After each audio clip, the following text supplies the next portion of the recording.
Hi, I'm Philth, drum and bass DJ, producer based in London. I'm here at DBS Music today and I'm going to deliver a talk about workflow and inspiration.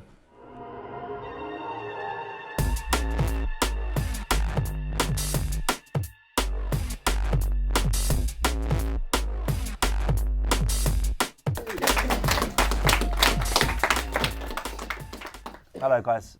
The topic or title of my masterclass is workflow and inspiration, because what I want to do is get across to you some of the ideas, some of the techniques I use when I work, and some of my ideas and just general ethos when it comes to writing music, because it's supposed to be fun, right?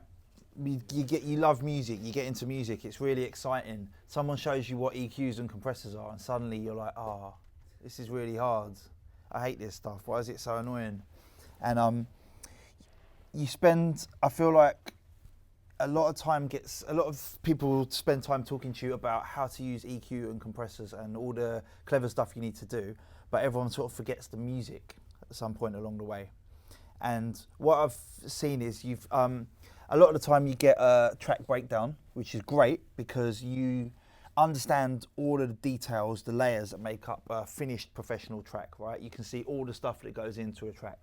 But it's also maybe a bit intimidating as well, because you're like, oh my God, I've got to have 400 layers of drums and all that stuff, right? Which, at the end of the day, yes, you need to have a lot of detail going on. But I feel like sometimes what's missing from people talking about making music, and I mean when I say like professionals and teaching you, is the initial spark, the idea that started the track. So you might see a finished tune with all the different layers, but which bit came first? Why did they write that in that way, okay? So what I'm gonna do today is a bit different, because I'm gonna start from nothing and I'm just gonna show you some of the methods that I use when I'm writing music. And what comes out, I am not really sure, because I haven't got a tune that's finished that I'm gonna show you. I'm gonna show you step by step some of the ideas that I use, but I've got a collection of tools that are going to help me, right? Because don't get me wrong, if you're doing electronic music, drum and bass, everyone lives or dies by their mix down at the end, right? You need something that's going to be loud, snappy, all the stuff, but doing that first is not necessarily very fun, right? And I want you don't have to start writing music by listening to a kick drum every time you make a tune, right? Because like when you're like first discovering drum and bass or dubstep or electronic music, you don't go to your mate in the club, oh, that kick drum's amazing. I can't wait to go and make kick drums, right? You get excited by a whole piece of music, right? And then what's the first thing you do when you go in the studio to make a track? Kick drum. Kick drum, kick drum, kick drum, right? And then the first thing you do is load your sample library and you're like, right, where are my kick drums? Where's my kick drums? Yeah, great. And it really kills your vibe, but also it kills your ears as well. Because if you get in the habit of working loud, I mean, don't get me wrong, you should always be working at a reasonable level, but you start to turn it up a bit. You do kick snare for 2 hours and your ears are battered and really hurting as well. So I work very differently to that now. And I don't mean that mix downs and clean sounds are not important, because at the end of the day, you are gonna get judged in a comparison. You do need to learn how to get your sounds really crisp and clean. But you guys are on a production course, so I'm guessing that you're learning these techniques all of the time, right? You're spending lots of sessions where you're talking about EQ and compression and things like that. I'm gonna show you a bit about how I use some of these tools, but what I really wanna show you is how I write music. And one thing that really changed things for me was up until this year, I worked as a college teacher. Now I work for myself and I do one-to-one tuition, which means I do have a bit more time. But before that, I would have very limited studio time.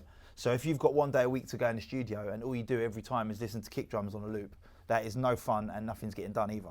So I developed these methods of working, which is what I call my workflow, right? That's all workflow is. Workflow is how you do things when you're making music, your methods, the way you do it. My workflow is to do a lot of pre-production. So sometimes I will spend just 2 hours doing bass and that's it. And what I'll do is export all of it, right? And then what you get is a library of basses, right? So then what ended up happening was I've got an awful lot of libraries of basses because I've been doing this for a long time. So there's 2013 bass, and I didn't make any new bass for about 2 years after that because I was pretty happy with it. So I've got loads of basses here, loads and loads of them. I do pre-production sessions where I just do drums and then stop. Like, get some kicks, some snares, some hats, do the processing stuff, finish for the day, because my ears are tired, my brain is tired, but I've got what I need. And the most important thing is I export everything to audio all the time. So what you end up with are folders of drums as well. So I've got a load of break beats from, like, these are years and years old. 2009 I made these, showing my bloody age. But so this is loads of break beats that are chopped up at 175. Loads and loads of them.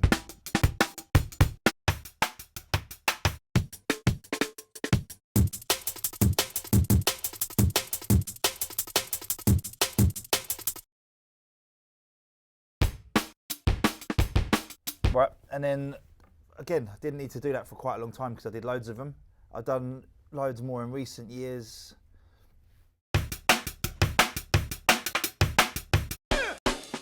A lot of these are old breaks because I'm old and I love funk breaks. But also what I've been doing is bouncing out all of the parts from my songs as well. So when you do spend all that time and you get a track that sounds really good and you're happy with it, bounce the parts out, use them again.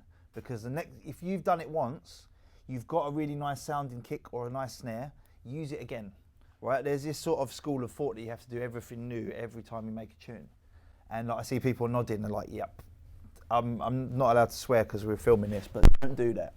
That is not productive, right? Don't get me wrong. You don't want to just go in, take a snare out of a sample pack and use it in every tune for the rest of your life. But if you've spent time doing the EQ, doing the compression, getting something that you're happy with, bounce it, and then you can use it again, and it's your sound anyway, right? So some of these ones are like parts. I've done lots of sessions where I'm doing one-to-one tuition, and I work with students, and we bounce 10 layers of drums. So I've got a kick that we'll probably end up using today.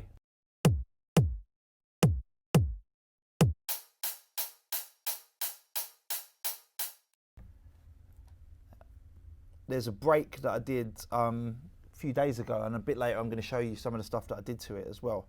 But so I've got all these parts. I've also got bits out of my tunes as well, because they're tracks I made that I'm really happy with. So there's like a snare from a new tune. It's clean, it's processed, it's ready to go, and it is in time at 174 BPM. So by doing all this pre-production, it means that when you do get an inspiration to actually write a piece of music, your tools, your palette is already there, right? And I was teaching one guy who's a painter and decorator, and he was telling me this analogy about getting your paint ready and your brushes, and he lost me a little bit, but you get the idea. If you're going to paint a house, you wouldn't turn up and be like, oh yeah, we should probably go and get some paint now. You'd bring all your tools with you. So what I've learned to do over the years, at first it was just because I needed to maximize my time, and now what it's made me able to do is write music a lot quicker. So that's why, and that's what I want to talk to you about today, and to demonstrate how I'll use these tools and other pre-production things that I've done in order to be able to write music a bit quicker and not maybe have such a battle every time you're writing music. So the first step in order to be able to do this is when I load Logic, I've got a template ready to go, right? And this is a result of years of having battles, doing mixdowns and understanding like, oh, that technique works really well. Doing that thing to my bass is really good. If I did something in lots of different tracks, I would save it and put it into my template. And now what I've got is a template that's ready to go, where the mix is sort of set up ready. So what I mean by that is there's nothing in the tune, but there are tracks for the kick to go to, the snare to go to, and then those are routed further down. So I've got a track for my kick, got a track for my snare, and then to show you the mixer section, I don't want it to be overwhelming, but this is just all buses that are set up ready to go. So this is just for my kick, for my snare, a parallel for the snare. And what that means is if I put a kick in the track that is labeled kick, it goes to this bus that says kick, and then it goes further down the line to my drum bus, and it means that all that stuff is done without me having to lose time in the session by setting all these things up, right? And you don't need to have a template anywhere near as complicated as this. You might have some filters that you love using on bass and a couple of things that you like to do to drums, and you've got 4 or 8 buses that you have set up ready to go. But the point being is that all that prep is done already, because I remember years ago I went to do a collab at a friend's house, and I was trying to set up my drum routing on Ableton, and I don't really know Ableton, and we spent about 3 hours doing it. and like the vibe was completely dead. Like when we spent 3 hours setting up buses and put a kick in, it was like I had no idea what music we were trying to do. And I realised that that was really counterproductive to how I worked. So by having it set up ready to go, that's going to really help you a lot. You might make a template for making sound design. Get your 10 favourite synths, put them in a template, put some filters, some distortion, all there. Load it up when you've got an hour and you can make a new bass, right? Because your template is ready. You don't have to spend all that time figuring it out, right? The second thing that's going to help you a lot, and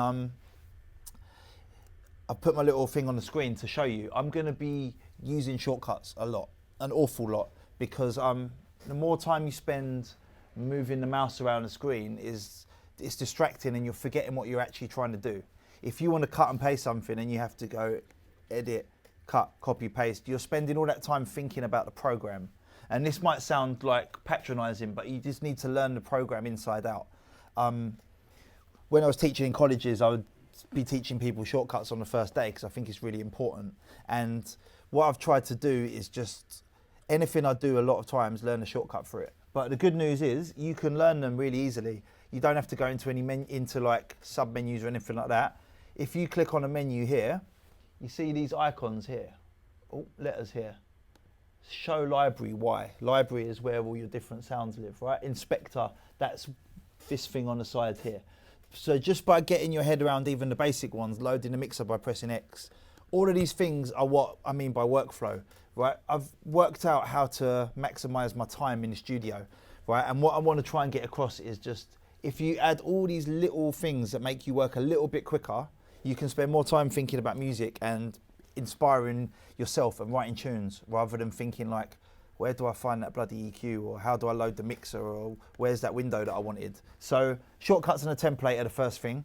I've shown you some of the pre-production, the drums and bass that are ready to go, but just want to show you what I mean is that these are like raw basses. They're not finished and they're like pieces of bass.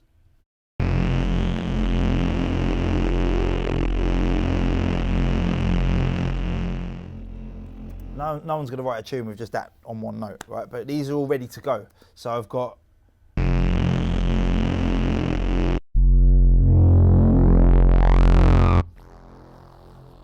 all this stuff with sound design. This is all done on a separate day as well, because another thing that I don't find inspiring, I mean, this is just me, but when I'm writing music, I don't like to spend loads of time programming a synth patch, because I feel like you really lose track of what you were trying to do. Everyone ever had that feeling? You go, oh, I need a pad. Or what's good for pads? Serum. What oscillator should I use? And then half an hour later, you forget what you wanted to do with the pad. And that's not, I'm not saying that I don't care about sound design, not at all. But I try and do it all on separate days. And then it means that, yeah, when I come to write music, I'm just focusing on music rather than engineering. You've got to try and split the two in your head to a certain extent. The third thing I brought with me, I brought some drums, I brought some basses, and I brought some samples, because a big part of how I work is sampling as a point of inspiration. So where's my folder for this lesson? DBS. So what I've done is I've made, the bass processing, I'm going to show you some of it a bit later. I don't want to just like ignore all that stuff because it is really important, but I'm not doing it when I'm writing music. What I've brought as well is some samples. I think these are going to be a lot quieter. And I am always searching for samples, because that for me is the inspiration. So I did a short interview before this talk and talked about what music do you listen to outside of drum and bass. And I realised I don't really listen to drum and bass that much anymore. Not in like a turn my back on it at all. I mean, I DJ, I get paid money to play drum and bass. I listen to drum and bass when I'm sorting out music for gigs. When I'm at home cooking dinner, I haven't got like the latest podcast banging out or music coming from like the guys that I'm playing when I'm DJing, because you're just filling your head with other people's ideas, right? When I'm cooking, I say it a lot because it's something that I do to relax. I'll go and put the music on coming from my studio computer, and I'll put on like a 60s soul playlist and leave that running for a few hours. And then I'll be like doing a little dance around the kitchen and getting ideas. And then suddenly I'll just stop and be like, oh, that one. And I'll run in and I'll go into Spotify and I'll put it into a new playlist. And, you know, I do a lot of liquid stuff working with various people, and a lot of that is based around the fact that we love soul music and want to bring that vibe into drum and bass. So I'm always searching for stuff that inspires me. So what I've done today is brought a small playlist of sample ideas, and I'm going to pick one or two of them or a couple and combine them, and I'm going to show you how I use them to build up the vibe of a tune before I do the engineering. And this is what might sound strange. You know, I said I'm not going to do kick first. I tend to work with drums last. So what I'm going to be showing you is literally my methods of working and sort of the order that I do things. So I've got some samples. I'm going to pick one to use. And these are really quiet.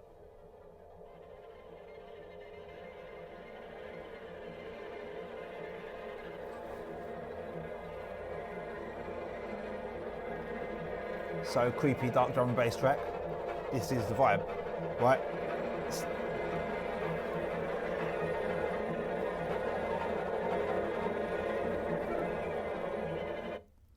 This one's called Death, lovely.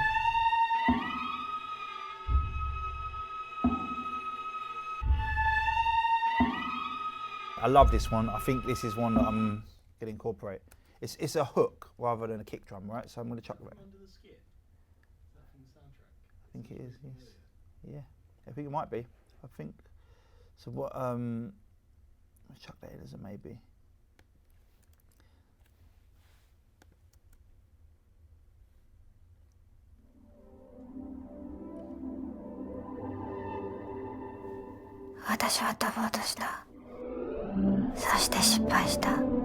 But so just the first bit I really love, and I'm going to think about using that one.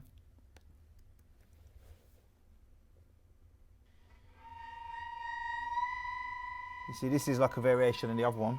So I think I have taken a few pieces from the same soundtrack.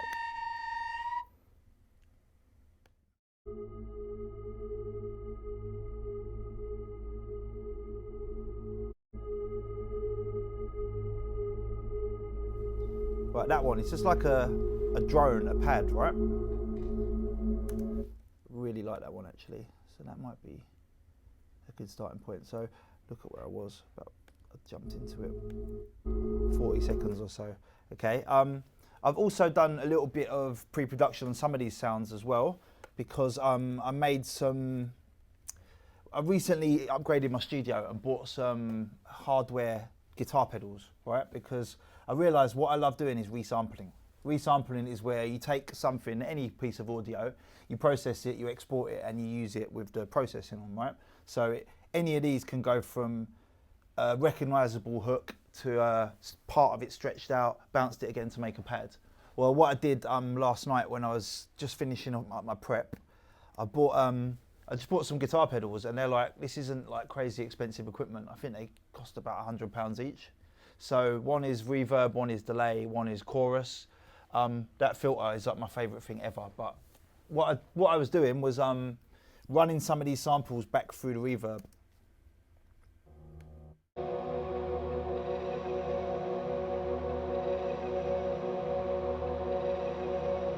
So that one's like instant epic.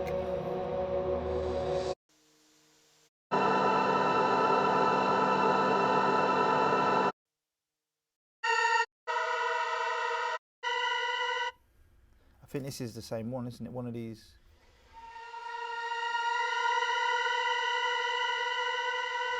So that's just really creepy. You notice there's a theme to all of these samples today. These are all horrible, creepy stuff. I just decided that in this particular instance, I wanted to do a demonstration of like a darker track. But the way it actually works for me in real life is I will keep collecting samples until one of them inspires me to make a track, and then I'll chase that idea.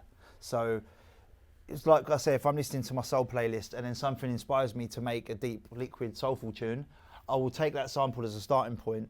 And what I really want to get across here is the sample is what gives me the initial mood or spark to write a particular tune. Okay, in this instance, yeah, I've brought mostly dark, creepy stuff. We're not going to be able to make a warm, lovely summer liquid track out of these samples. They're called like death and loneliness and stuff like that. So, you know, but in this particular instance, it was a collection of tracks that I'd actually collected up for a collab that I was going to do with somebody. And it was like, I knew the vibe I wanted to make with this person, so I brought particular stuff. But the point really is the sample sets the mood for me in the first place, right? And I know I've probably said vibe about 1,000 times, but it's really important to me that your music has vibes and identity as well as just being really well engineered, because like I get sent loads of tunes that are like really well mixed down copies of Skeptical tunes, and you're like, great, this is a really cool tune, but it just sounds like somebody else's music, right? I use Skeptical as an example of that because he's got such a distinctive sound and it's really inspiring, but if you make tunes that sound like it, they don't sound like you. So it's not gonna, you're not gonna advance if you're making tunes that sound like somebody else. So for me, I'm looking for the vibe to inspire me before I do the drum and bass part. And the vibe today, like I said, yeah, it's gonna be creepy stuff, but by searching for samples, I mean, I used to listen to loads of different music on Spotify, but I also do the same thing with sample packs. Go through sample packs and collect them into folders. Instead of doing it on the day, I'm doing it in advance. You bring a big pile of samples to a collab session and you're very popular because you've got a vibe straight away, right? Part of it has come from my limitations as a musician. If I sat down and just played the piano now, I'd play sort of simple chords and probably do the same thing every time. I didn't study music theory when I was your guys' age so I can get around the keyboard, I can write my music, but I don't think I'm gonna write in E minor today because I'm gonna write in this sort of mood. What I've realized is that by going through samples, I find the initial spark, the initial mood, and then I build around it. So that's what I really wanna show you today. I'm gonna start with this as a first initial point, but I'm gonna build around it and layer it with lots of other sounds. So my inspiration was about 40 seconds into this sample. It's a really nice sort of drone pad.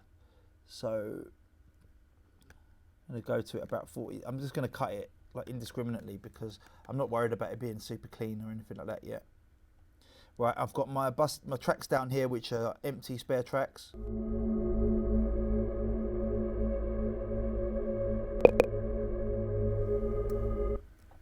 Right, so it sort of cycles.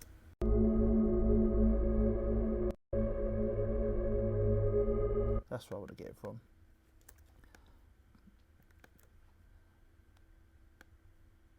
By the way, if at any point I do something that you want me to explain more, please just ask me. You don't have to sit here like completely silently.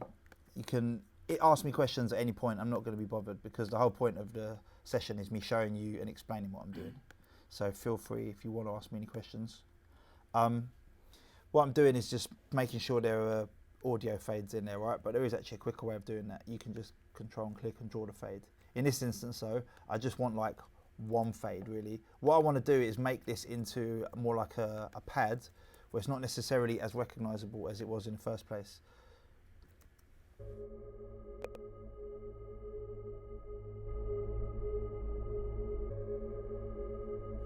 Right, it loops pretty well already. Right, I'm going to start to process it with some audio effects. Oh. Don't ever put the feedback past 100. I just got really scared there.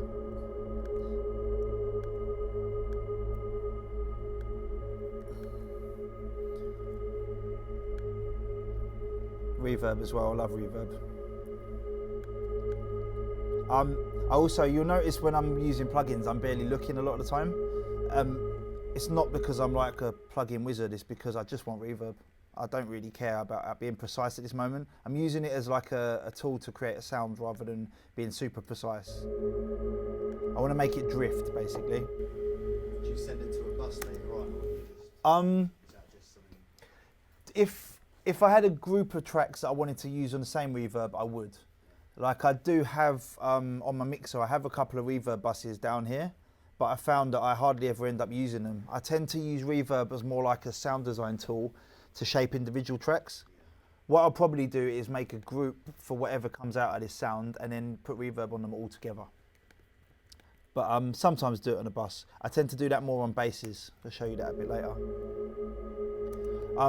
One thing I want to do before I use this loopy part is just do a few more interesting things with it, because it's basically come out as I want it to straight away, which sort of misses the point of me showing you a few things. What I'm going to do is, for one thing, I'm going to glue them together because I really believe in like committing stuff to audio.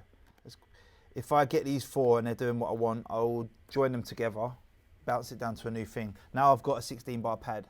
But what I can also do is get the flex tool and stretch it. And sometimes doing this creates really interesting artifacts. In this instance, it's just like a, sounds pretty much the same, to be honest. But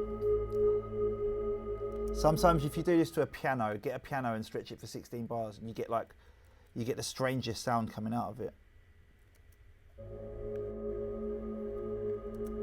This one just sounds like a nice pad, so it hasn't made a massive difference.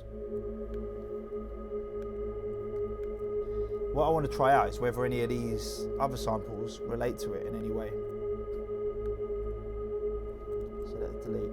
So what I'll be doing is leaving it running and running stuff over the top of it.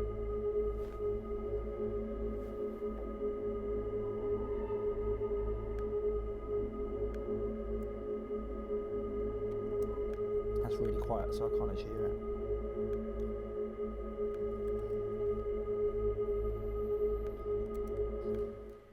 I just want to try that bit before the speech comes in, because that speech would be super creepy, but it's not really going to work in the tune. Right, so I'm just taking the piece that I like. I'm just going to turn it up, however, really. This is really useful for Logic users. Just turn up the gain here. You're not doing any destructive editing. It means that you're just turning up this instance of this bit of sample. So I just want to see if these work together. If they don't work, I'm not going to pursue it.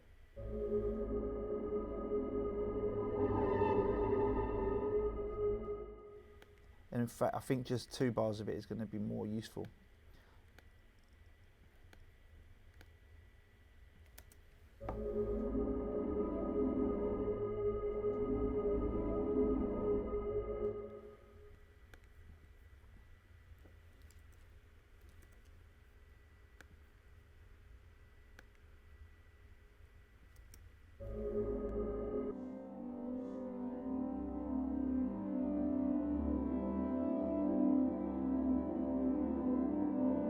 Right, that's going to lead into the drop later.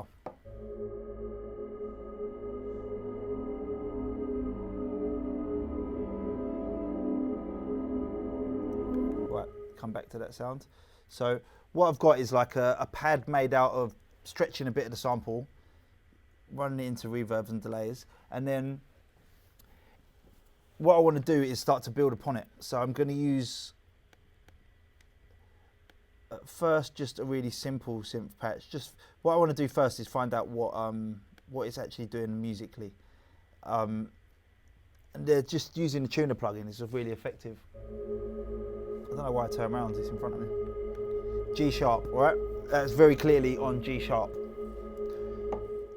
So now I know that I can load up a pad and I can layer it with G sharp, right? The next thing which to show you with my workflow is these folders, right? This is collecting sounds, right? My girlfriend always says I'm a hoarder and I should get rid of things, but I've got sounds from 2012, right? So what that means is, to be honest, some of these might not work because this laptop, I recently replaced the hard drive. I don't have all the sounds, but I've got basses and pads that I made like years and years ago. So what I can do is always draw upon my own sounds. So when I talked about not doing sound design and loading synths, because when I've got stuff that I'm happy with, I've put it into my bank here and I can load it and use it straight away. So I could go into, there's a pad I made recently, a serum pad, right? I mean, like, we can open it up and look at it, but I don't want to tell you too much about the oscillators just because it already works.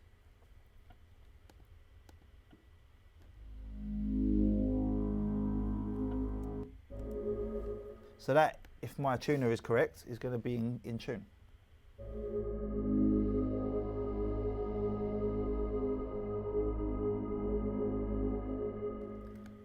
So at the moment, everything I'm making is very slow and floaty, right? But what I'm making is like an ambience. I'm setting a mood for the track before I bring in more elements.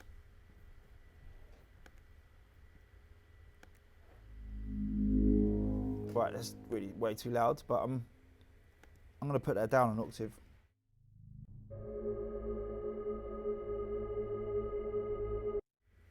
All right. It's so low it's disappeared. Maybe that doesn't work.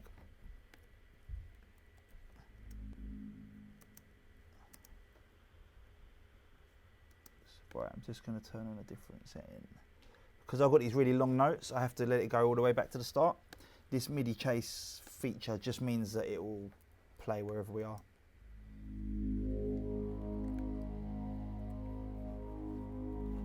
So I've got, and on my channel strip, I've already got EQ, chorus, reverb, and the fat effects, the old camel fat effects. So we could very quickly put it into a big reverb, put a filter on it, like a low pass with a lot of resonance. And what I'm doing is I'm just layering the initial sample, right? And I'm making like, starting with a sample to get the spark of, as much as anything, the key, because now we're working in G sharp. I don't know if it's major or minor yet, but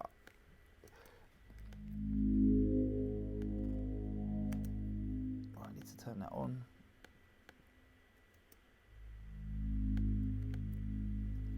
So that's just going to layer underneath.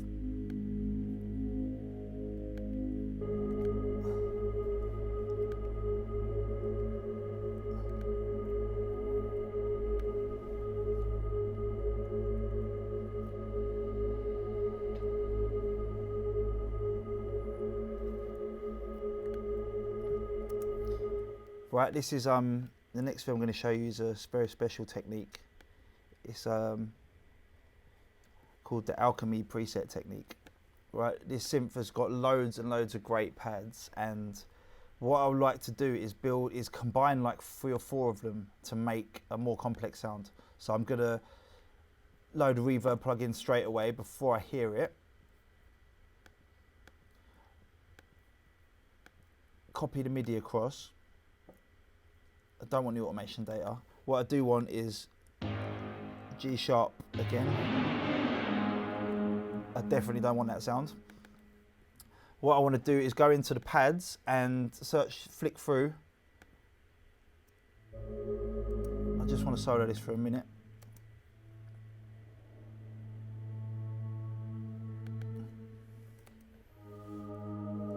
That's too happy. I'm not here to make happy music today.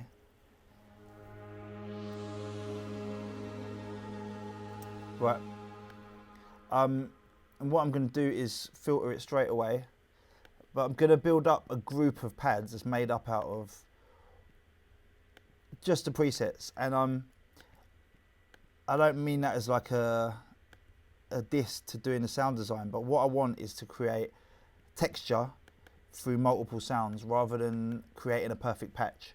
I mean, I will go back and show you the serum patch I made. I am like, happy with it, don't get me wrong. This is one I made previously, and this one has got like different waveforms. You see it's moving around a bit here, so there's the wavetable position is moving, the filter is moving. And if you go into the matrix, that's when you can see what's happening in Serum, right? So I'm not telling you to stop learning how to use synths, but do it in advance. Make a pad you're really happy with, save it into your channel strips or into your racks if you're using Ableton. Because all this stuff here that's set up, like the wavetable position, the detuning, this is the stuff you're learning when you study sound design, right? Get really stuck in, spend an hour making a pad, and as soon as it sounds good, save it as a channel strip before you go in and change it, before you write a song. Because if I'd spent the next 15 minutes just playing with the wavetables, it would have been like, I don't know, everyone would have been asleep already. As it is, I've got my basic texture, so I'm going to group all of these onto a bus, one of my music buses. I don't like the top end of this one, so I'm going to go into Alchemy and use the filter cutoff inside to bring it down. Right, and what I'm doing now, I'm using a bus for all of these together. So music 1, I'm going to call it drones because it's not playing anything musical yet.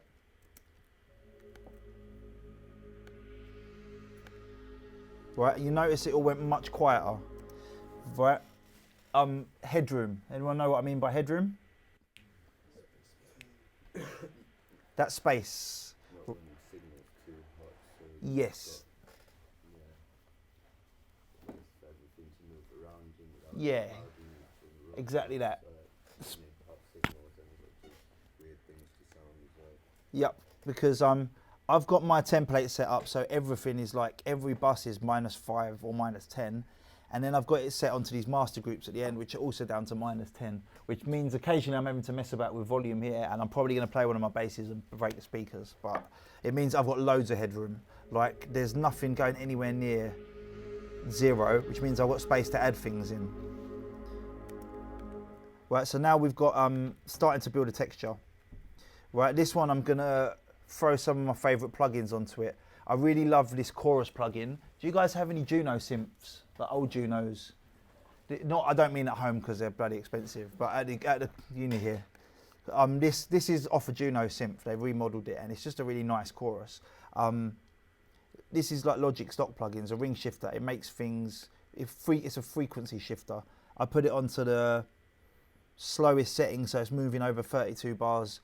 And I'm going to put more reverb. And what it's going to do is create, this sample pad is just going to become, like, it's going to have a bit more movement to it, but it's going to be drifting. And all of this is just building up like one sort of layer of chords. And you could argue that I could program all of this in a synth, but my inspiration was listening to the creepy Spotify playlists and deciding I wanted to come here and show you dark tunes, rather than loading up a synth and playing chords. And all the mood comes from this first one. Right, so that one's way too loud, needs to go into the drone bus, so they're all together. Right, and that's all good. I'm happy with it, but it's not, there's nothing memorable yet, but the mood is there, and that's the key thing for me getting started. What I want to explore is whether the really nice hooky bit I liked of this is going to work with it. And then maybe use some tuning to get the two to work together, because this one is going to be the memorable part. So you notice I'm clicking a lot really fast. What I've got set up in Logic is 2 tools, pointer, marquee tool. So it means that, and I'm also using a shortcut to zoom. So what I mean by it, when I'm talking about doing shortcuts, I'm not just saying it to be like, listen to your teachers and do your shortcuts. It's meaning that I can work much, much faster. I'm not thinking about Logic at any moment. I'm just thinking about music. Do you ever find yourself putting too much reverb onto things? There's no such thing.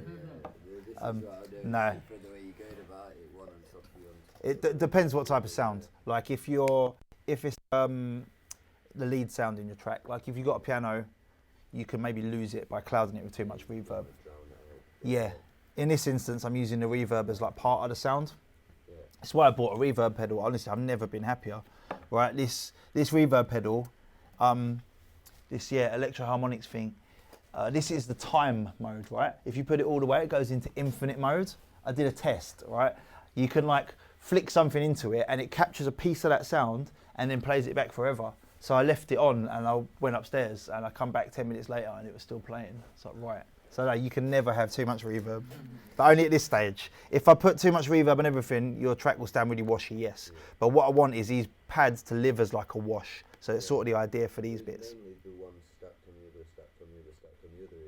I just didn't know if that would end up in weird things to sound, and you could have found like, oh, actually, I've put too much on. But in this instance, the weird stuff it does is what I want. What I like is that they're all distant. What reverb does, to be more technical about it, is the sound of reflection, right? So if you want to make something sound like it's in a big room, you put a bigger reflection. It creates the effect of the sound bouncing off a wall 40 feet away and coming back. It makes it sound big, but distant as well. So by putting them all into really big reverbs, I want to create the impression of it being a big space. So it's like ominous. It makes it 3D as well. Like your track sounds like it's got depth. If everything is really clean, the track sounds like it's right here. When you put them pads into, you create depth and create 3 dimensions. What I'm going to do now is on this little hook, I'm going to use the tuner and see how it relates to the other part. I mean, I'm happy with how it sounds musically, but in fact, I'm really happy with what it's doing. But I want it to be not in mono for one thing. See, what I could do now is use a pitch shifter to tune it down to the root note of the chords. But I also trust my instincts, and it sounds nice as it is. But what I'm going to do is, again, use the flex tool, just to have a look at it.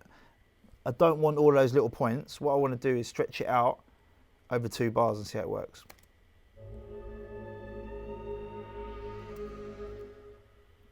I think actually I like it faster. I'm going to put fades on it on like autopilot, so just a fade and a fade. And I remember from this sample there was another bit, there was a 3rd note as well that I've cut out. Because I did cheat for one bit of this masterclass. I looked at some of the samples on the train, and I know that I like this one. Right, there's like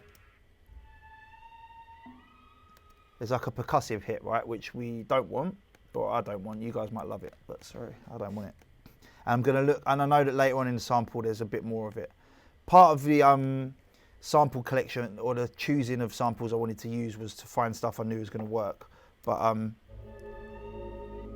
I just want another 3rd note on its own.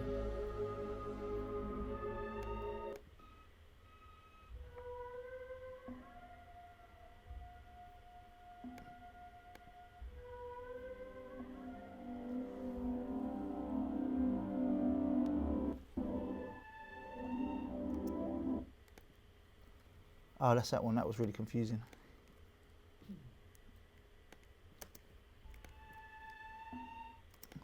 No, I don't want a percussive hit.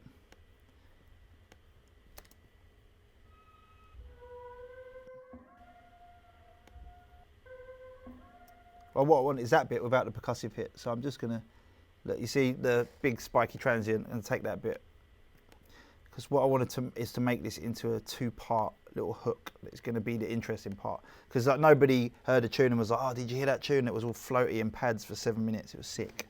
Like, this is the mood in the first point, but it's not all we're going to do. Unless you're making drone music, that's a different story. What I want is to make this bit into a bit of a hook, because that's what I'm into.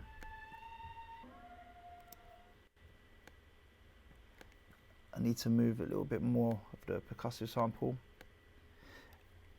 Need to get some audio fades in, because even if we can't hear it now, there's going to be little clicks and pops that are going to make it a bit messy. We don't want clicks and pops.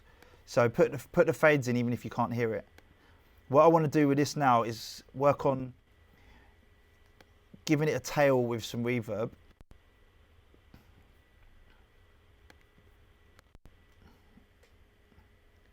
This is quite it's quite pressured as well, actually. It's like doing one of them against the clock things. But I've got an hour and a half, so I should be all right. So I want to put loads of reverb on it, loads of delay. I want that to be the 2nd one. So I'll get rid of that 1st note.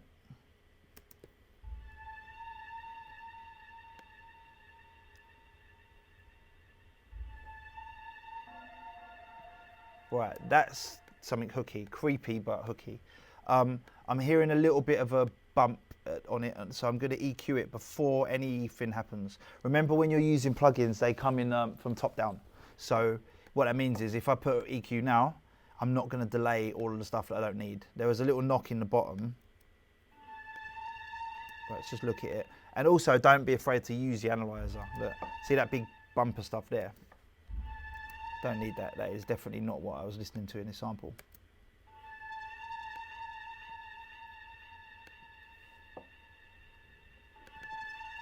But it's starting to fizz in a bad way, distortion. So I'm going to turn the gain down in the EQ. This is what's called gain staging, right? Every step of the way, just make sure you're not clipping. And then, have you ever got to that point where you're writing a track and it all sounds sick and the master's in like +7 in the red, and you're like, oh, how do I make it better? How am I going to fix it? And it's really challenging to bring the volume down. You just need to get in the habit of doing it step by step so that it's not clipping wildly into the red when you first start. A little bit of distortion can be nice to colour a sound.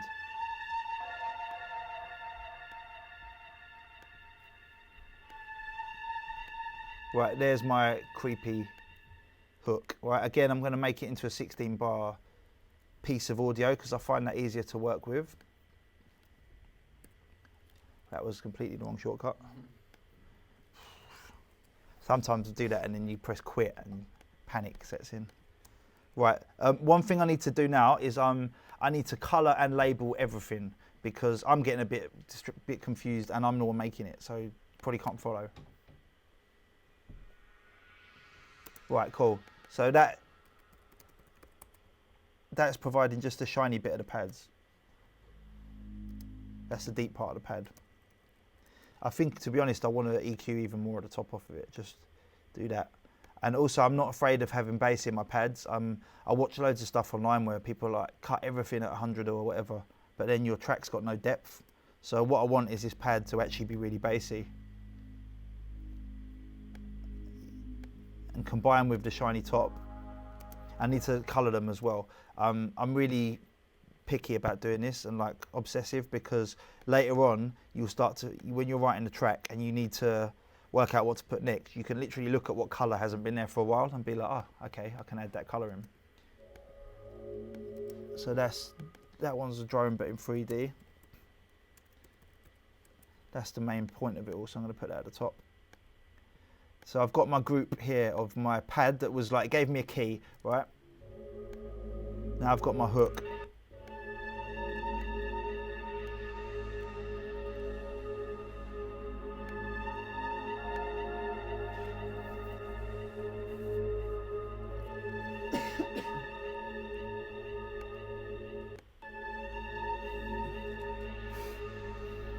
Right, so far I haven't got any structure, I've got like the musical parts down. Don't want to copy the automation for now, I might just look at what it's doing.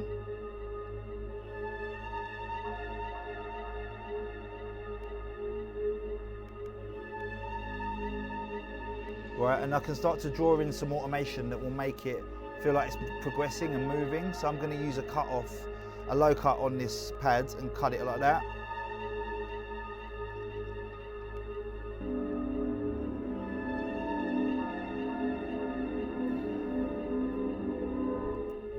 Right, I'm not going to loop the hook all the way because then it won't be interesting anymore.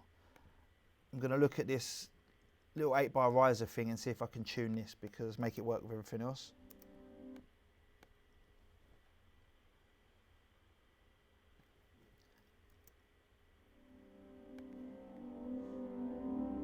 So what I can do is just use a pitch shifter on it, right? The standard Logic pitch shifter is fine.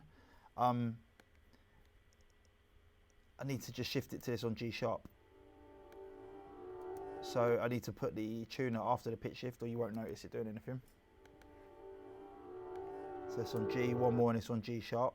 It is going to sound a bit weird and grainy, but this is like an effect anyway.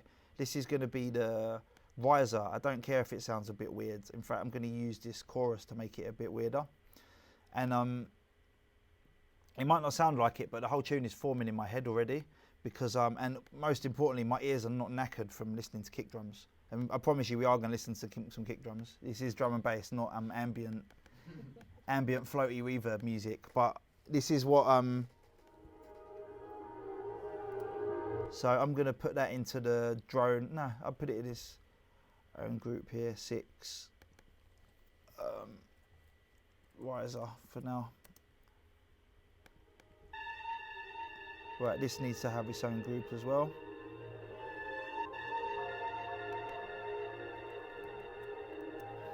I'm not sure if that one's working or not, so I'm going to mute it.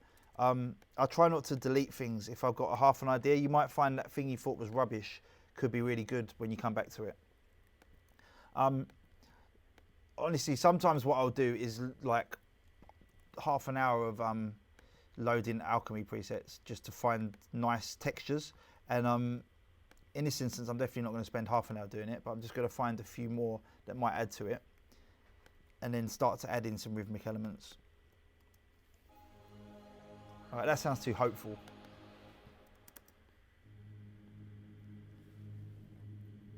That's immediately unsettling, right? And I'm in one part of me is like, that's so lazy, I'm just using a preset, but I'm using a preset to layer a sample that inspired me to start with, and I'm using the preset to get textures rather than programming it.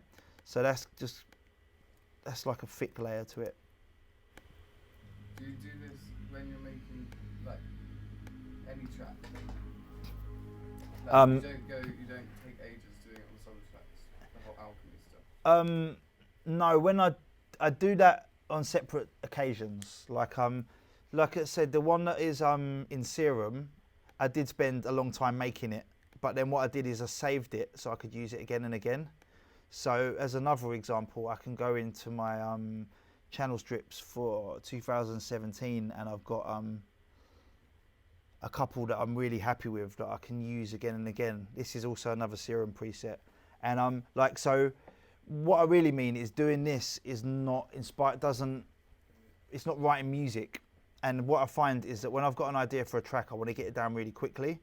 But sometimes when it's the opposite thing happens. You sit in the studio, you haven't got musical ideas, you want to load Serum and try this new thing you saw with wavetables. Make sure you save all of them sounds so you can keep coming back to them. Like, I don't think you should not be learning how to use sound design. I'm basically assuming that you guys study it already, so I'm not going to go into it in too much depth. But also, yeah, get in the habit of saving everything, because this one is, maybe I need to transpose it up a bit. This is one where the detuning is on an LFO that's in time. So I'm transposing it 2 octaves.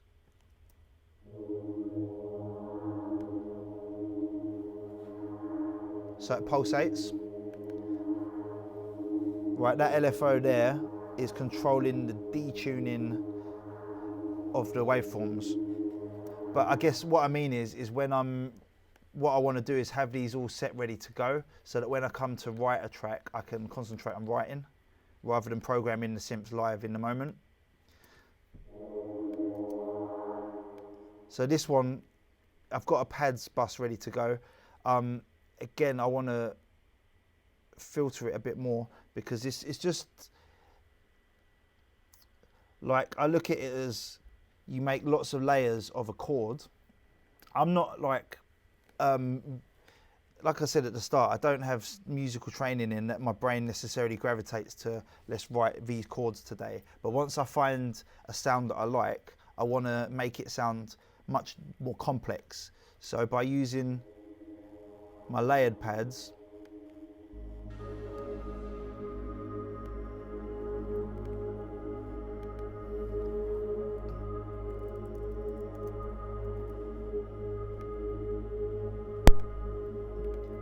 it's created like a deeper texture. And yeah, 2 of them are pads that I made previously, some years ago, some weeks ago, and then others are layers of the Alchemy pads, because I like just the textures that they're bringing. Right, we don't want to hear that hook straight away, right? So I'm starting to structure where things will go, okay? And a lot of the time what I'm going to do today is skip some of the steps, right? I'll normally spend like a couple of hours doing this and just get loads of sounds that I'm excited about and build. Like, I write most of my tunes without drums, because then if you can write an interesting intro that develops to a drop, and then you can get it to stay interesting for like, say, 2.5, 3 minutes without putting any drums in, if you get the drums right, it's going to sound sick. Whereas the other way is you can get sick drums and 1 note of bass, and after 2 minutes you're like, oh, I don't know what to do with this song. I've run out of, you hit that block and you're like, I can't make it interesting anymore. Whereas I try and work the other way and have all the interesting stuff already, the interest comes from the vibe, and then you enhance it with the drums. So what I would probably be doing now is scanning for more samples and more layers. But what I want to do is skip on to some more fun stuff, because yeah, like I said, this is not meant to be a lesson in just using reverb. Right, but I've got my hook now, right?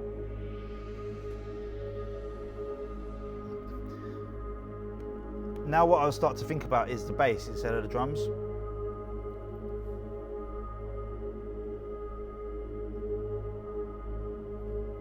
So again, when it comes to bass, I could spend an hour talking about sound design in Serum, but what I can do is show you in like, I'm going to speed through what I've done in advance. So I've made a bass beforehand. I'm going to have to turn it down a lot.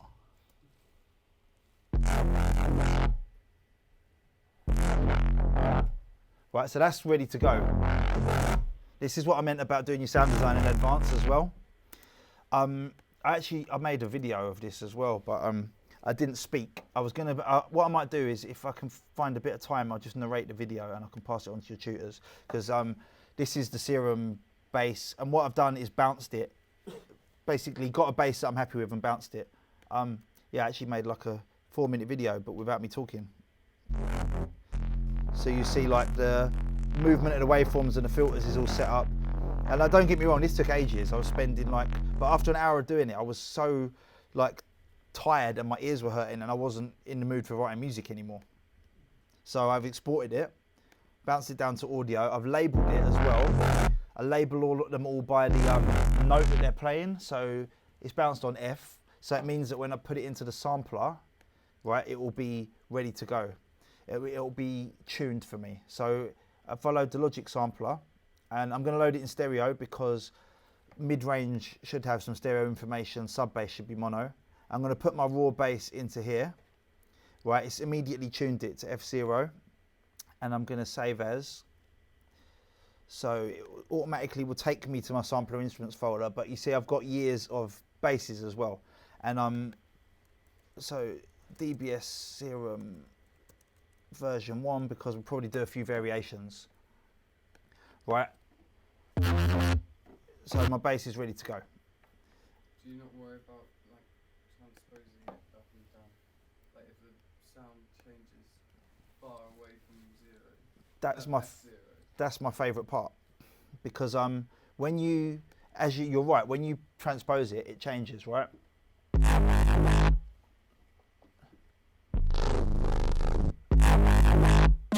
It moves a lot faster, right? So for those short stabs, maybe not so good.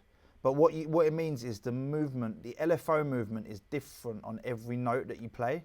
If you get a really good, well-made patch, right, and you have an LFO on it, you can get a bass that's like wob, wob, wob, wob, wob, wob, wob, wob, wob, and it perfectly moves in time to the music. That's cool, but it's not so much my style that I'm into. So by having it on,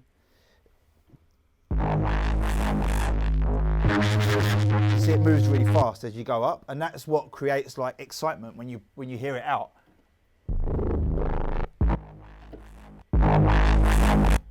So what this is a really long piece of bass. This all big white thing is because it's just hopelessly clipped. Remember we talked about headroom and clipping. Does not apply to sound design. If it sounds good, it sounds good. And every time I move the start point, I've got a slightly different bass.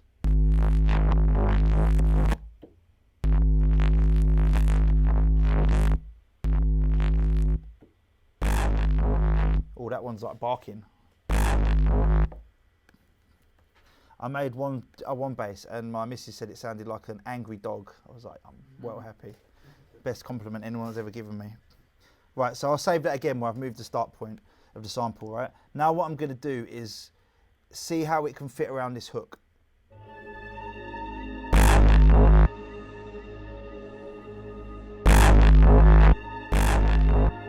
And I want it to slide.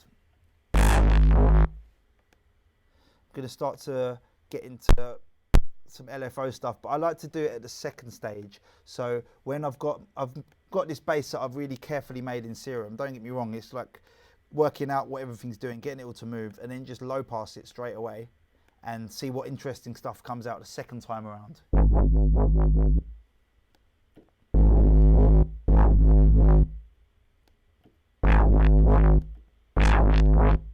So I want it to start really low and then open up.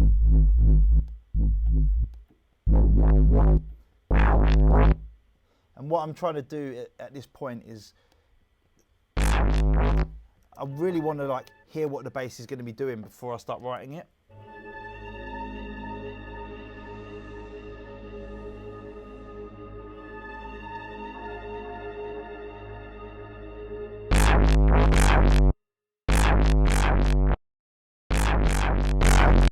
Right, I want it to slide down like that.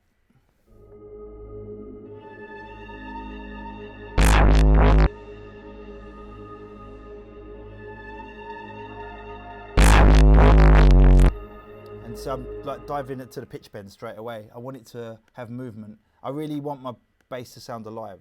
I want to quantize this or delete it all. It sounds like stating the obvious, but when you're quantizing stuff, just look at what rhythm you've got it set to. That's really late, so I want it to be on quarter notes and quantize it to the nearest one so it'll move forward.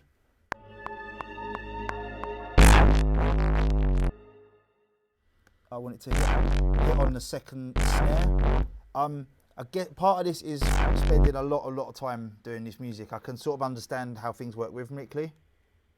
I'm going to put some drums in as a guide in a second, but what I want is it to slide down. Oh, this is confusing me. Yeah, I want the pitch bend. I just want it to slide like I did a minute ago, slide down like that.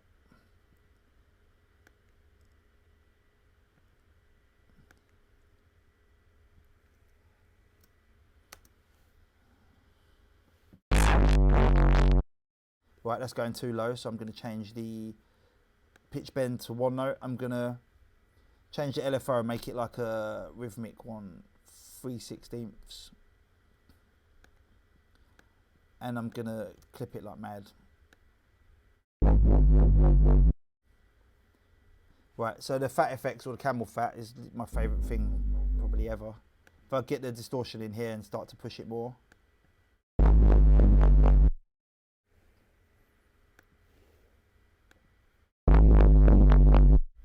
Right, as soon as I like something, I duplicate the channel because I don't want to mess it up. It's sort of, it means that I can be a bit creative here with a few different ideas. I liked what it was doing before as well. Right, so there's some just horrible mid-range. I'm really glad I'm at like Bristol Uni rather than in London.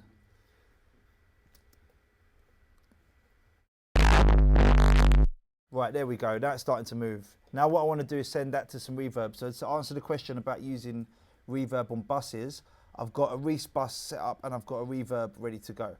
So I'll send that to the reverb.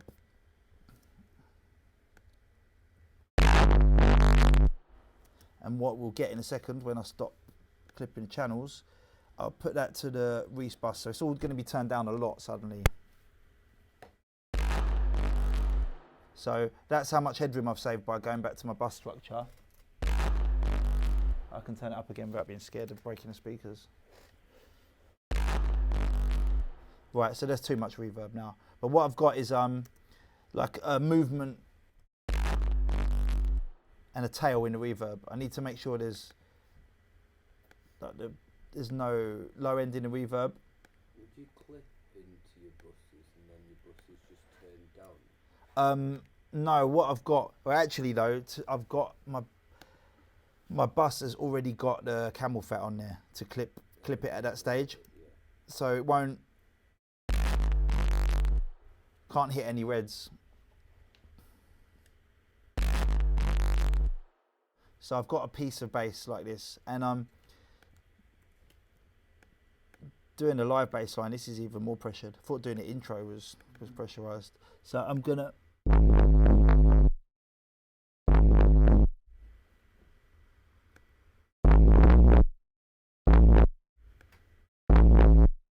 yeah, if I break the speakers right, it was you guys made me do it. This one I want it to do, I've got the LFO going down instead of up. What that means is it goes down, up. So you get like a flick back where it'll go low and then the mids will come out. Ooh, that sounds cool. Right, so again, that one I'm going to send it to my Reese bus and get my headroom back and stop being scared I'm going to damage the speakers. And now I've got a couple of parts to my bass.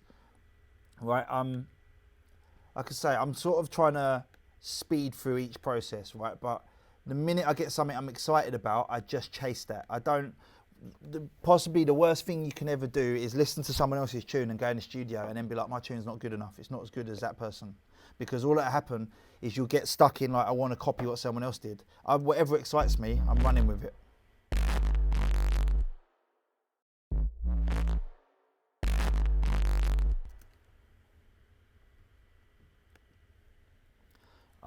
Replicate that one.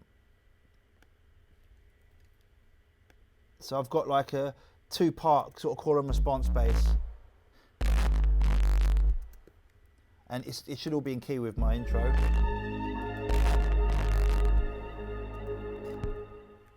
Right, what I want to show you briefly, because I don't want to skip completely the details, is to get this to be clean and precise. We'll go into one layer of it, turn off the reverb, and use a gain plugin or just change the synth to mono, right? If you're doing bass music, it's important that your sub bass is mono, but that doesn't mean your mid-range all needs to be stuck in the middle. So for this one, I'm just going to EQ all of the top off it. And because when I made the bass, I made it with lots of sub bass, it's got, it's thick and fat. I'm not going to try and use a sine wave or anything, it's just already all there. Right, and then it's hitting the channel, which is making it clip. So I put it onto bass 1, which is already set up with a few bits of processing. Right, to answer that last question, that is now clipping the channel, and it's fuzzing because of it. So I'm going to turn the EQ down, gain in the EQ. There we go, got a clean sub. Okay, cool.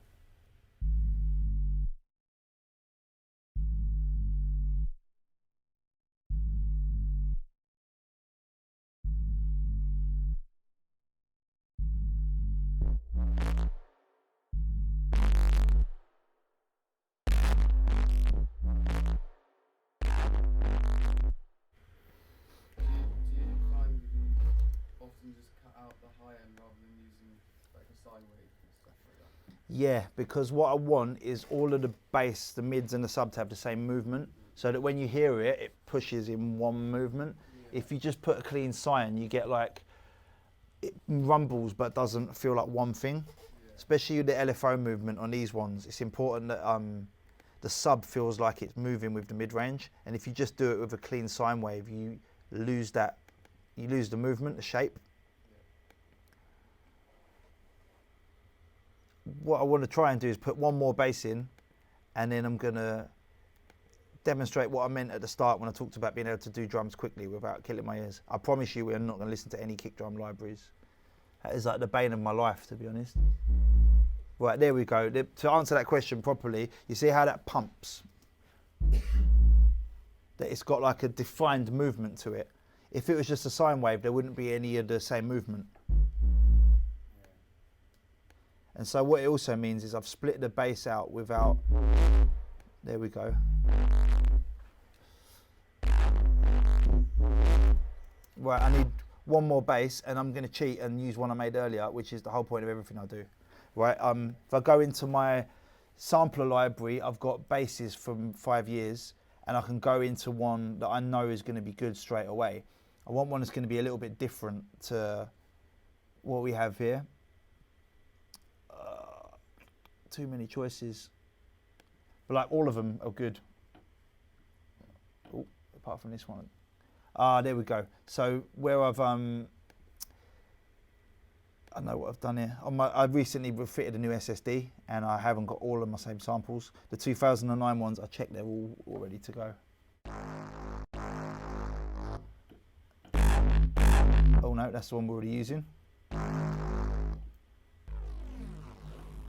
There we go. That one's like almost messed up. See how hard it is to do these things without swearing as well? I've realised. I put almost swore there as well.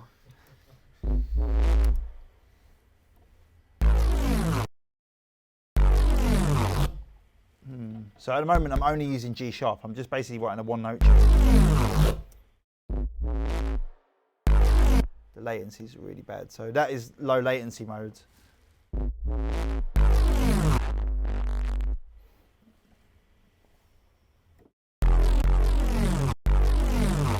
Right, so I'm going to fit a really simple thing in the gaps, right? So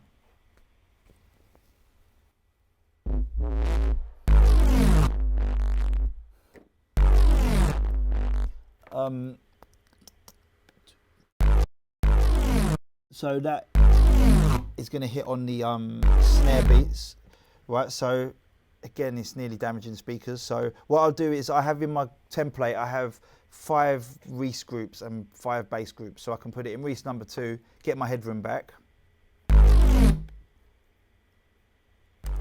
There we go. This one I'm just going to do some sort of, I don't know, weird LFO movement. I don't want you to think that like every time I write in tunes it's this just throwing it together like this. Of course there's like that the conversation you have with yourself. What am I trying to say with this tune? Where am I trying to go? in this instance, I wanted a creepy intro and an obnoxious, noisy bass line to show you some ideas. No, I wanted to do the opposite.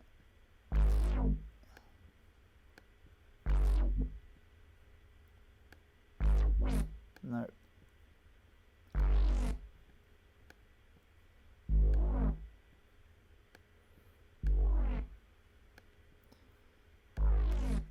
Cool, so it's all very rippy at the moment.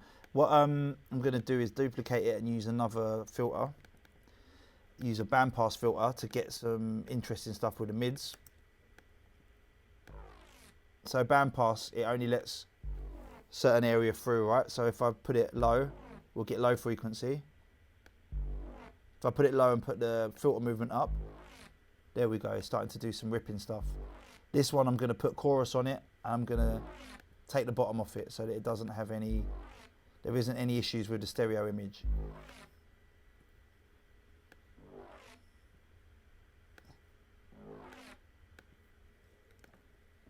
Now I'm interested in whether this works with a hook.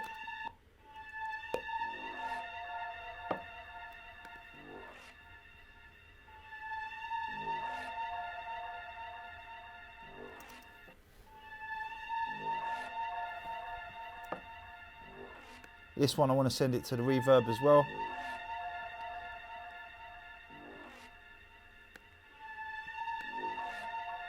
And I want to distort it more. I like the Logic built-in effects as well. Don't feel like you have to have loads of clever plugins. Like, just understand what they're actually doing. If I'll use the overdrive to squash that one. That's my mid-range layer. Again, I need to colour them all in because I'll get confused otherwise.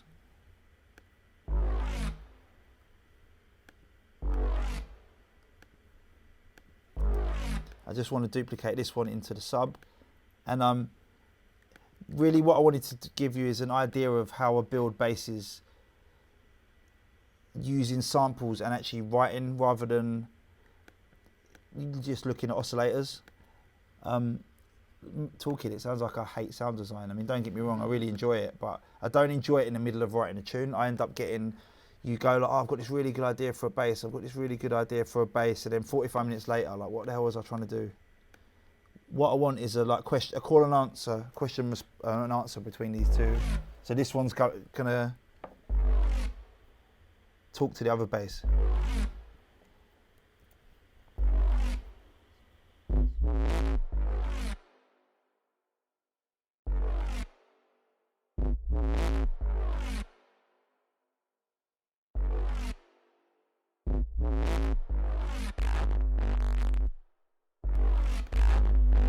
Right, and then that last one, because I've done something with these notes step down, they go down one semitone, so I'm just going to do the same thing on these, and I've got like a 5-minute bass line. I mean, the scary bit has been trying to write it while talking, and it said men can't multitask, definitely true. Right, I have a bass line now.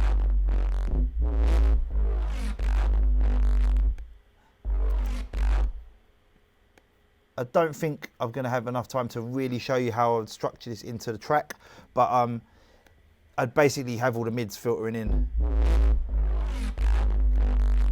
Maybe we'll be able to. What I wanted to show you is why I talked about doing pre-production on drums, because so far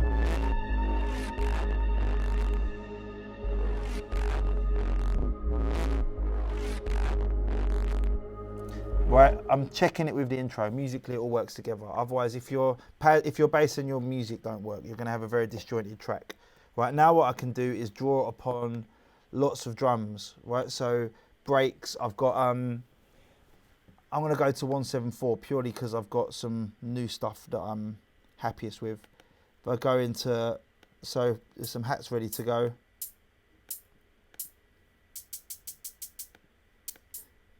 It might seem like, why would you bother making these loops? But they're already at 174, so it means that I can very quickly test this all out. Right, get that metronome off. No one wants to hear a metronome.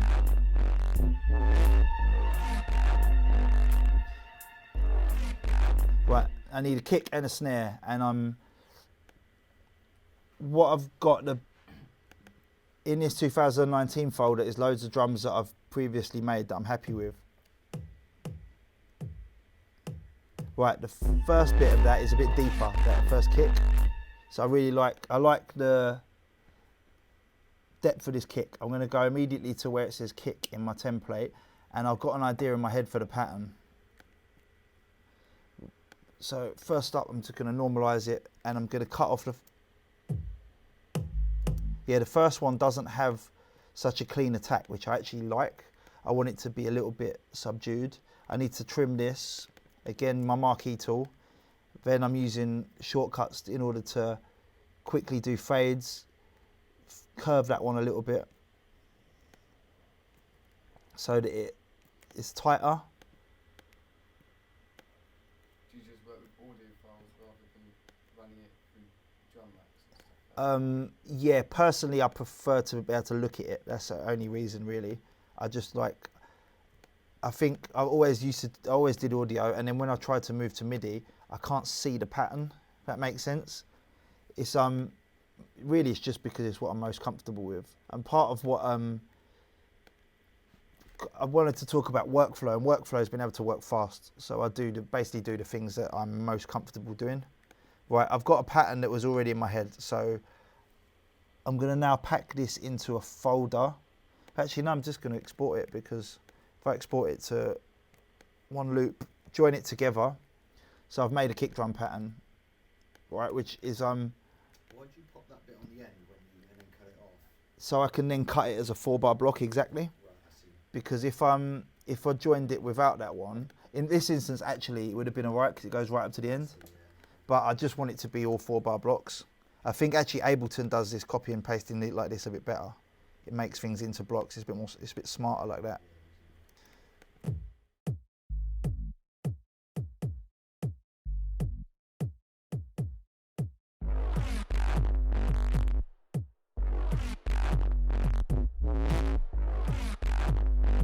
Right, I need to still get this louder. I'm gonna get a bit plug-in-y. Well, these plugins I really like. They're by Slate Digital, and the reason I like them is because they're quick. You notice there's a pattern happening here, but I like to be able to get ideas down quickly. So what I've done is put it on.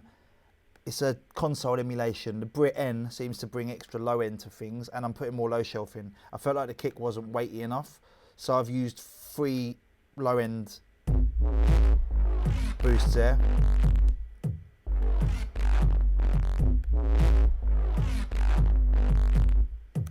Right, so I've got my kick.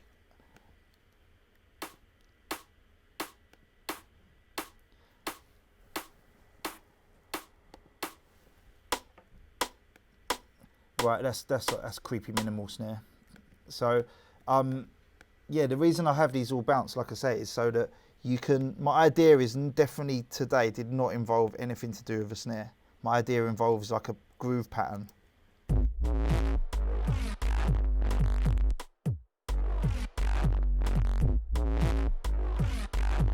Right, the bass is all pushed a little bit too loud compared to the drums. So what I can do, because I have my template set up, I can turn the drums up. I can turn the drum mix up.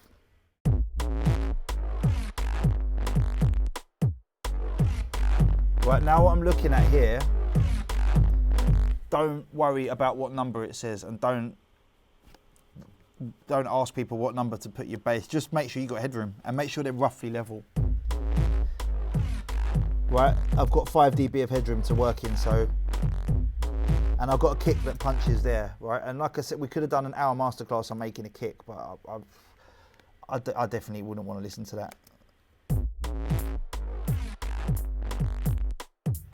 Right, it's basic at the moment, but the pattern is there. Now what I'm going to look at is some breaks or some percussion, right?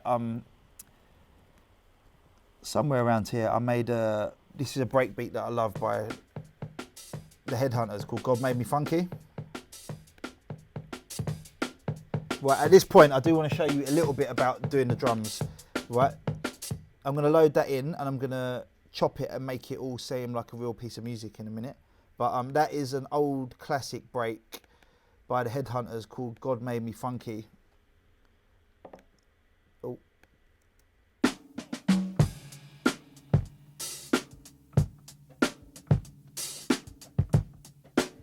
And what I've got to show you just is very briefly drum processing. What I made a few screenshots to show you like the process. I've found the original tempo in Logic. So the break was probably like 110 or 105 or 90 or whatever. Chopped it into all of its component parts like that. So each bit is a slice. So this is also really boring to watch someone doing. So I decided not to do it as a real demo. You chop it into each component. Very careful to get the start points right, look. So it's important detail, and that one isn't on the line. So it's not quite as clear on here, but the line is there. So you need to make sure everything's precise. But you don't have to do this with old funk breaks. I teach people to do this with sample pack breaks all the time. Right? Everyone says, oh, you shouldn't use sample packs. But if you've got really good quality samples, right? A best example of this, you guys had a talk from Emperor a little while ago. And the samples that he made a few years ago, his sample pack is amazing. So I'll take one of his loops, chop it into the parts, and remake the pattern, right? And then you're just being smart. It's not cheating. Is there any packs you suggest for drum basses? Breaks pack is really good. DLR always makes really good samples, man. He's so deep in the engineering that when Jay does a sample, any sample that he uses is like as good as anything in his tunes. So I'd recommend anything that he does. He has his sample company lab samples. But what I've got on here, and just to go through the processing, what I've then done is taken this loop and EQ'd it, layered it, so you've got a layer for the kick, a layer for the snare, put a little bit of reverb on the snare, bounced it so I had loads of layers of it, right? So all the stuff that would like be, well, not fun. That's me on the train practicing, making sure everything worked. So to get to this God Made Me Funky break, I've done all the processing beforehand. For one thing, it's not very fun for you guys to watch. To be honest, it's not that fun to do it. I don't wake up in the morning and think, I can't wait to chop some breaks. But I love breaks in my music, so you do have to do it. You just have to do it maybe on a different day, different time. So what I've got is a...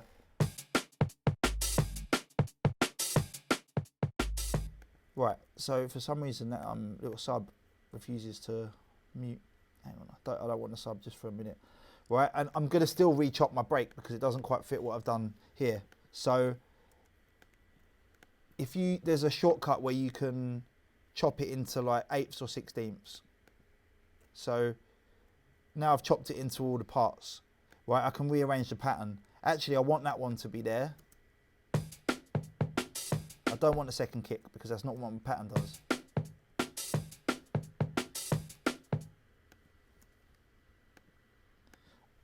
It's going to be quite simple in this occasion because I'm just going to chop out the extra kick that I put in. Then I'm going to double it up and make it into a 4-bar loop, and I'll probably re-edit it again. But the point being is I'm not just bringing these pre-made loops to show you guys and save time in the demonstration. This is how I save time writing music and manage to stay inspired, because I really love this God Made Me Funky break. It's on an old tune by Ed Rush and Optical called Bacteria. That's one of my favourite tunes ever. I don't want to chop it up every time I want to use it in a tune. That would just be really counterproductive, right? But what I do want is to have my own version of it ready to go. What I can do is chop the fill out of it. So I can go into the old one.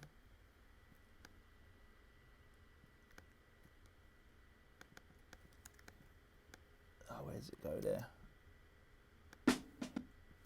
Wow, really laggy. I'm just going to chop this little fill from the original one because I really like it.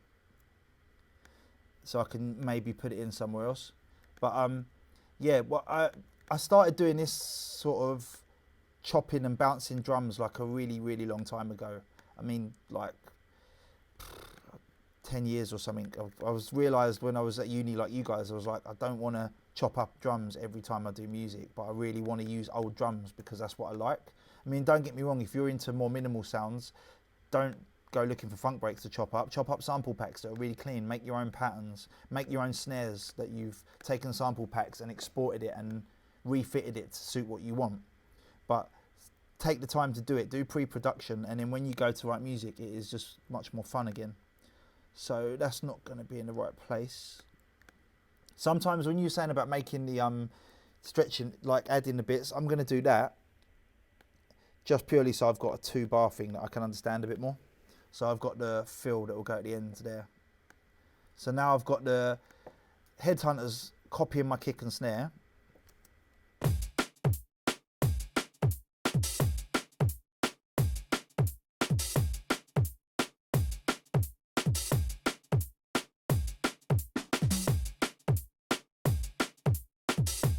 Right, you notice my head started nodding then for the first time.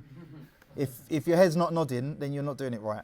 But when you're doing pads and stuff like that, it's not particularly, you know, it's not creating the same inspiration. I've got a camel fat effects set up on this group already because I realised a long time ago I like using it on drums. So, and I've just turned up the distortion a bit, more push. Right, now I need to check that these are working properly together. By that I mean just check that it looks good in the analyzer, basically. Make sure that, well, I'm clipping the drums channel, so I'm a bit carried away. What I want to make sure is that the kick from the break isn't, yeah, it's not making the other kick go weird and phasey. Right, now what I'm going to do is add in a few extra layers of drums. I'm actually ahead on my timing. I'm having to be really disciplined, to be honest. Like, I could have spent an hour and a half doing floaty pads, but I could have spent an hour and a half doing the bass. I'm not showing you this stuff to be like shortcut and skip everything and don't give a crap about what you put in your tunes, but just learn to be able to do things a bit quicker so you can keep being inspired. That snare is going to cut through 100%, so I'm just going to add it in. I've got a bus called snare pop that is like already pushed. I don't want to do that. I just want it to be clean.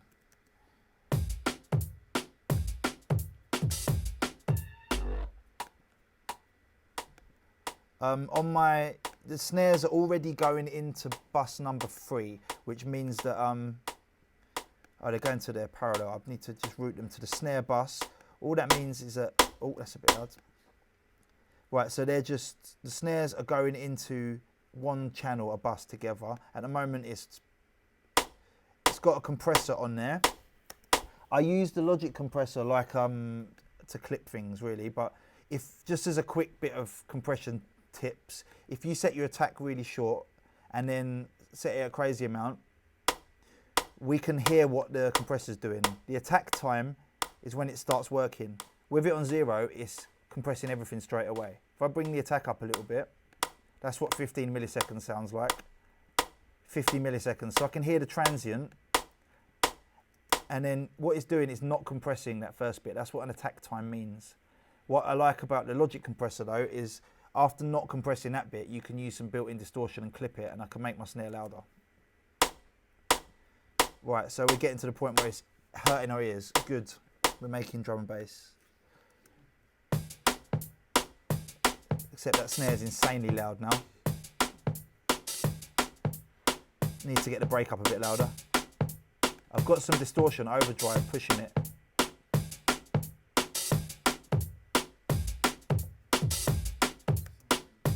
Right, and it's swinging as well because of the way I put the kicks, but also because I've used an old break. I want to get some extra hi-hats in, so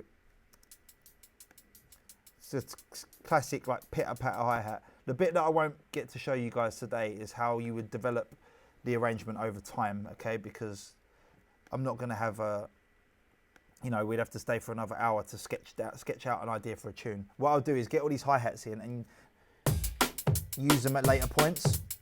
So you save that one and you bring it in after 16 bars. Maybe a nice open hat, and again I've got some ready to go somewhere. Right, that one is just really plain and it will help the intro a lot as well. So that's the sort of thing that you would have running through the start of a tune.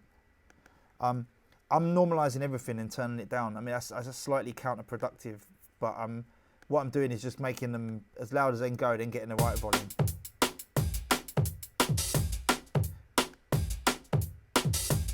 Now we have a conversation between the two open hi-hats. We have an open hi-hat on the 1, and then we have an open hi-hat that it swings into here.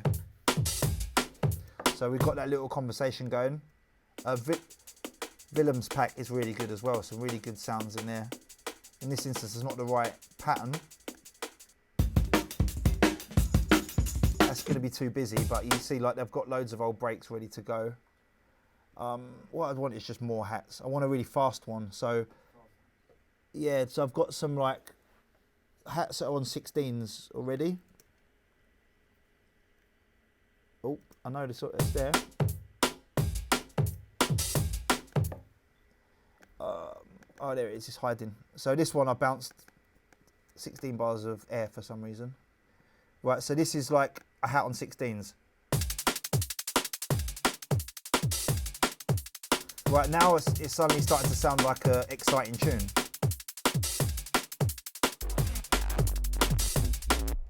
Okay, so the drums are well too loud now. Because I've got them all going to the drum mix, I can turn them all down together. If I wanted to use a compressor, it's on drum mix. I know I'm sort of skimming over some of this routing, but what's happened here is all of the drums are going to a bus, either kick or snare or hi-hats, and all of these buses are all then sent further down directly into this drum mix, which means that if I mute that, this is parallel compression, right? And what it means is I can have the drums really pushed, like a crazy amount if I want, and then mix it back in. So I can, so if I push the break into it a bit more, we'll get like a really overly over pushed one. I've also got Transient Designer enveloping it really tight. If you want your music to sound fast, cut the gaps out in the middle. The gaps in between things, if you get everything really tight, it sounds faster. So now I've got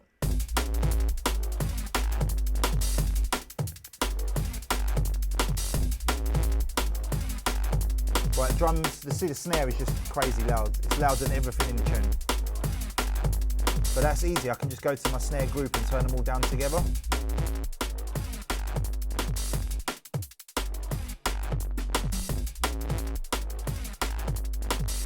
So just what I was talking about with the drums, that fast hi-hat, this is a real honest tip. Never put your fast hi-hat in first, because when you take it out, everything sounds rubbish. Right, look. Oh, it's all slow and boring now. So don't put it in the start, save it for 16 bars or 32 bars. So I can take that other hi-hat and put it on 8s. So at the moment, this is not in the right position for it to actually be a tune. Yeah, but this is only probably 16 bars out. If I put all of this, move it all to here. Right, so I've got a bass line. It's just a load of horrible noises shouting at each other, but that's what I like anyway. That's what you guys like. That's why you're at Bristol University rather than somewhere else. I'm going to put all of them here and just briefly show you a little bit of group automation. So I've got them. I'm going to make a space in between like that so we can see. This is part 1 of the bass line and the pinky one is part 2. They're routed to different buses, which means we've got a fader to control them. What I can do is put these up here, because you notice suddenly my head's nodding, I'm happy with my drums. I could carry on doing the drums for ages, but I want to show you as many techniques as I can. Because I've already got this filter set up on my bus for all these Reese's, it means I don't have to spend any time looking for it, deciding what plugin to use, setting it up. It's ready to go. Again, this is what I mean by workflow. I've got everything I like in a template ready to roll straight away.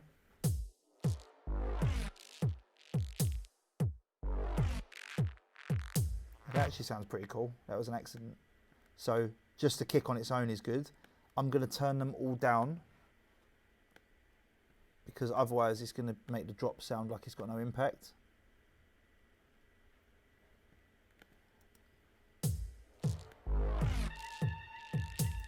So this Reese number 1 is the darker. I'm going to change the colours and make it much clearer for you guys. But yeah, the colouring thing, I know I keep going on about it. I can't understand my own tunes without colouring everything in. So it makes it much easier to read. So the blue basses, they're Reese group number 1, and it's just a filter on them. So they're gradually coming in.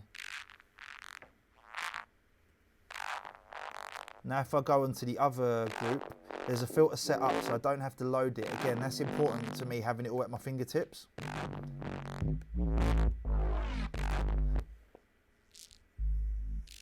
So that's a high cut instead.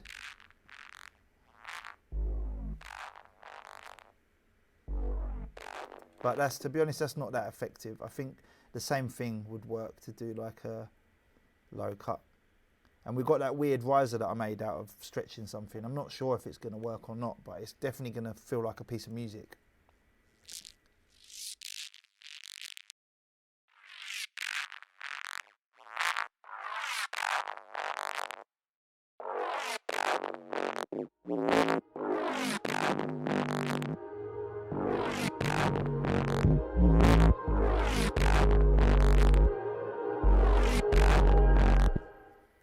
Right, we'll get the last one out to make a gap.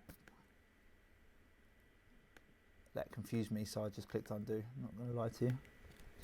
It was asking me whether I wanted to keep or split the MIDI, but I just want to get rid of it all like that. So there's a space.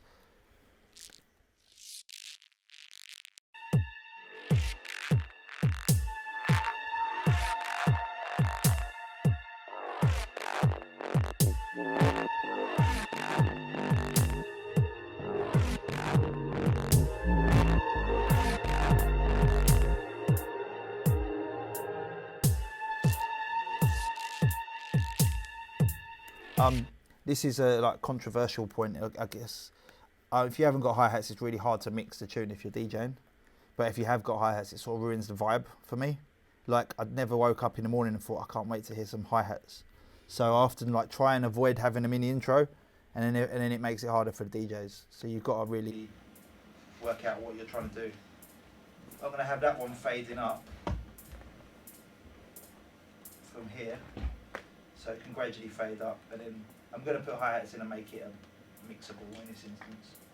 I'm just making spaces. But you see how by having my loops ready to go, right, that hook needs to be well loud. So what I need to do is turn all of the music up. So I've got, again, in my template, I've talked about headroom. The drums are a bit loud, so I'll turn them down a little bit. The bass and mids is maybe a little bit loud. The music is nowhere near loud enough, turn it up.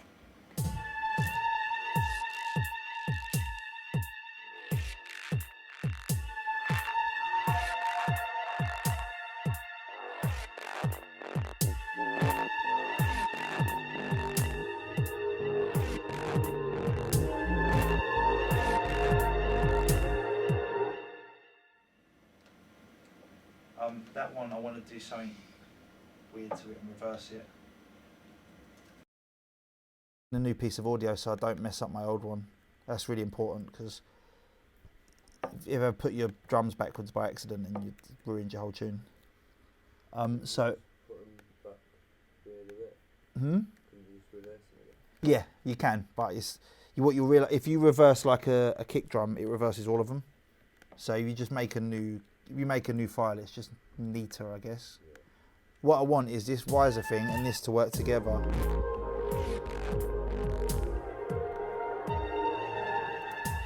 Oh, that sounds great. Right, I want more of a gap blow. I want to create like a sort of sucking effect before the drop. So not having the drums running is going to make that more effective.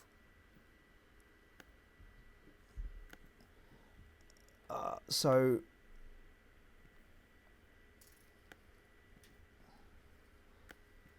yeah, I feel like it's very much a demo, but you can sort of see why I did what I did. Hopefully it makes some sort of sense.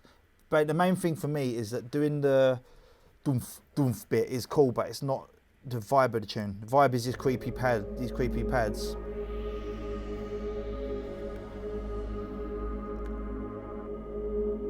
All right, that one needs to come in later.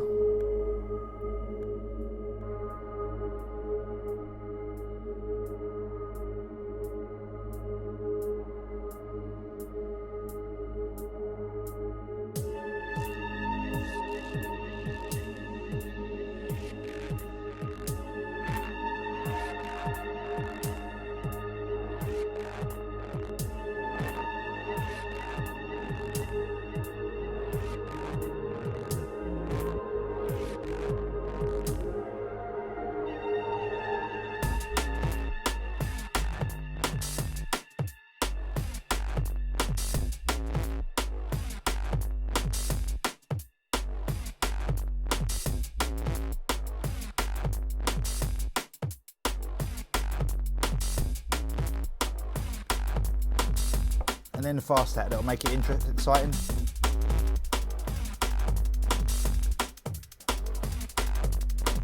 And what I've been trying to do while it's running is copy the intro stuff. So the riser comes back and the drones come back as well.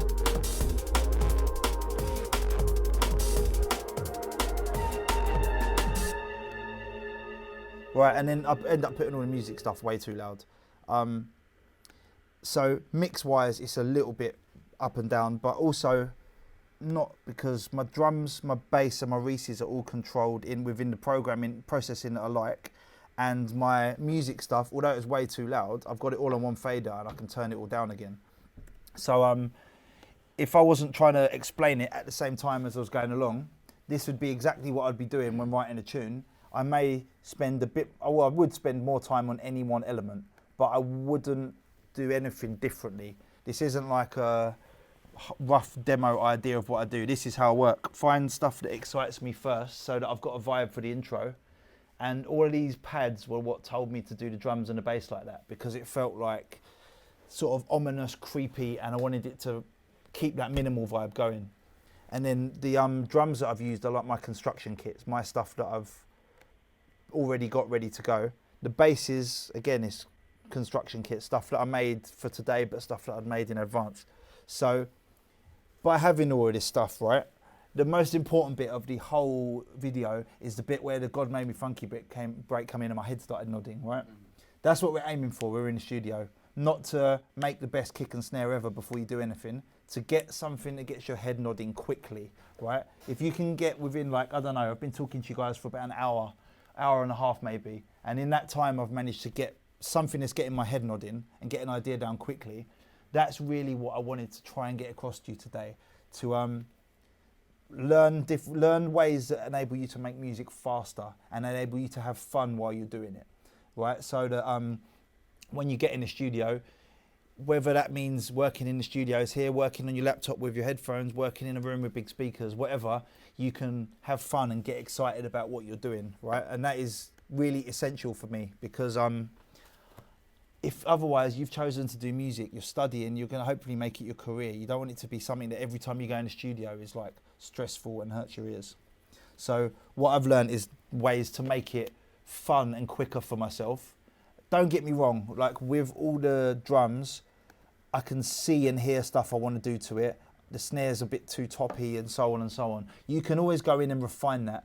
Because I've used good quality samples, it won't be a lot of refining, right? I won't have to make it all sound good at a later date, which is, you know, don't leave the mix down to the end, but don't do the mix down before you've written a song.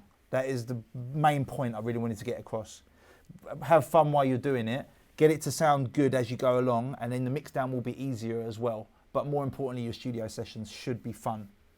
So that is my plan. That is my track against the clock, which I'm quite happy. I got everything in that I wanted to. So that is everything I have prepared to show you. That is the end of me talking. My voice hurts. Thank you for listening.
yeah.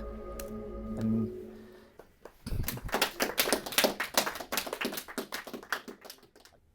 so that was my masterclass on workflow and inspiration. Hope you found it helpful, got some tips in there. Make sure to subscribe to DBS Music for loads of brilliant masterclass videos.